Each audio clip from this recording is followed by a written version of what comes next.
नमस्कार। इस वीडियो में आप सभी का बहुत बहुत स्वागत है। मेरा नाम कमल कुमार है और आप देख रहे हैं खेतों तक मौसम यूट्यूब चैनल और फेसबुक पेज पर इस समय आप ये वीडियो देख रहे हैं। आज पश्चिमी राजस्थान या फिर पंजाब हरियाणा के पश्चिमी क्षेत्रों में मौसम बदलाव होने की संभावना है और जैसे ही दोपहर और शाम होगी तब मौसम में बदलाव धीरे धीरे देखा जाएगा और ये बरसात आंधी तूफान की गतिविधियाँ कल भी जारी रहेंगी। कल पंजाब के दक्षिणी क्षेत्रों से लगाकर मध्य क्षेत्रों में, हरियाणा में, पश्चिमी उत्तर प्रदेश में और राजस्थान के उत्तर पूर्वी क्षेत्रों से पश्चिमी इलाकों तक बरसात की आंधी तूफान की गतिविधियां कंटिन्यू जारी रहेगी। और ऐसे देखें तो मध्य प्रदेश के भी उत्तरी क्षेत्रों पर आज से ज़्यादा संभावना नहीं है, लेकिन कल थोड़ी सी ज़्यादा संभावनाएं बनेगी। यहाँ पर पश्चिमी उत्तर प्रदेश के अलावा पूर्वी उत्तर प्रदेश में भी कल मौसम में बदलाव है। बिहार है, झारखंड है, पश्चिमी बंगाल, उड़ीसा, छत्तीसगढ़, आज यहाँ पर तो बरसात कम संभावित है, लेकिन कल से ज़्यादा मात्रा में बरसात और आंधी तूफान की गतिविधियाँ बिहार में होगी, पश्चिमी बंगाल में होगी और इसके बाद में देखें तो झारखंड और उड़ीसा और छत्तीसगढ़, इन क्षेत्रों में बरसात की संभावनाएं हल्की से मध्यम दिखाई दे रही है। पूर्वोत्तर राज्यों में बरसात की संभावनाएं ठीक ठाक है, कई दिनों तक बरसात कंटिन्यू चलने की संभावना है। गुजरात, महाराष्ट्र में मौसम शुष्क रह सकता है। कर्नाटक के उत्तरी भागों में मौसम शुष्क है। केरल में और तेलंगाना में थोड़ी बहुत बरसात है। तमिलनाडु के दक्षिणी क्षेत्र और कर्नाटक के भी दक्षिणी क्षेत्रों पर हल्की बरसात है। 29 अप्रैल को क्या संभावना है?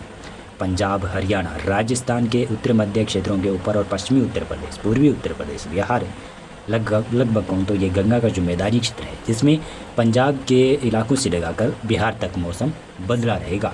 29 अप्रैल को ये संभावनाएं बन रही है, लेकिन ज़्यादा बरसात की गतिविधियाँ पूर्वी उत्तर प्रदेश और बिहार, झारखंड, पश्चिमी बंगाल और पूर्वोत्तर राज्यों के साइड में होगी। लेकिन उत्तर पश्चिमी भारत में भी यहाँ पर बरसात कमी नहीं होगी, यहाँ पर भी हल्की मध्यम बरसात, साथ साथ में आंधी तूफान की भी गतिविधियाँ हो सकती है। कई जगहों पर अच्छा स्पेल भी आ सकता है जो कि गर्मी से राहत दिलवा सकता है। दक्षिणी भारत में मौसम बदलेगा। महाराष्ट्र में और गुजरात में ज़्यादा मौसम बदलाव नहीं है दक्षिणी भारत में, जिसमें तेलंगाना राज्य में, आंध्र प्रदेश, कर्नाटक और केरल में बरसात और आंधी तूफान की संभावनाएं बनेगी। और 30 अप्रैल को ये संभावना है। पश्चिमी विक्षोभ धीरे धीरे आगे निकलेगा, लेकिन फिर भी मध्य भारत हो या फिर उत्तर भारत का उत्तर प्रदेश का क्षेत्र है, उत्तराखंड, हिमाचल प्रदेश, जम्मू कश्मीर, ये जो पहाड़ी इलाके हैं यहाँ पर तो बरसात और स्नोफॉल आज कल परसों तक कंटिन्यू जारी रहेगा। लेकिन उत्तर प्रदेश है, मध्य प्रदेश है, बिहार है, झारखंड, पश्चिमी बंगाल, उड़ीसा, छत्तीसगढ़, ये जो क्षेत्र है यहाँ पर बरसात और आंधी तूफान की गतिविधियाँ जारी रहेगी। लेकिन पश्चिमी बंगाल और झारखंड में ज़्यादा मात्रा में 30 अप्रैल को बरसात, आंधी तूफान की संभावना बनेगी। पूर्वोत्तर राज्यों में भी संभावना है, दक्षिण भारत में भी संभावना है, लेकिन महाराष्ट्र और गुजरात में कम ही चांसेस बनेंगे। 1 मई को देखेंगे, 1 मई को पूर्वी भारत में बरसात का बेल्ट शिफ्ट होगा, पश्चिमी भारत से मौसम शुष्क होगा, पूर्वोत्तर राज्यों में बरसात होगी, साथ साथ में दक्षिणी भारत में भी बरसात होगी, लेकिन महाराष्ट्र में नहीं होगी, विदर्भ में हो सकती है थोड़ी बहुत। गुजरात में संभावनाएं कम है, राजस्थान में संभावनाएं कम है। 2 मई को ये संभावना है। 2 मई के बाद में देखें तो 3 मई को ये संभावना है। उत्तर भारत का मैदानी क्षेत्र हो या पहाड़ी क्षेत्र हो, साथ में पूर्वोत्तर राज्य, पूर्वी भारत, और 4 मई को ये संभावना है। यानी कहूँ तो 2, 3, 4 मई के आसपास फिर से पश्चिमी विक्षोभ आता हुआ दिखाई दे रहा है। ये वेदर मॉडल फोरकास्ट कर रहा है। 5 मई को ये संभावना है। 5 मई के बाद में 6 मई को ये संभावना है।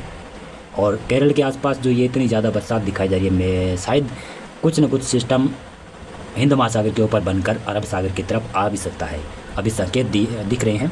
आपने देखा होगा कि मैंने 3 और 4 और 5 मई वाला जो मैप दिखाया है, तो केरल के आसपास काफ़ी जगहों पर लाल घेरा दिखाई दे रहा है, बहुत ज़्यादा बरसात दिखाई दे रही है। तो ये संकेत है कि एक बड़ा सिस्टम हिंद महासागर या फिर अरब सागर में उत्पन्न हो सकता है, जिसका प्रभाव दक्षिणी भारत में भी देखा जा सकता है।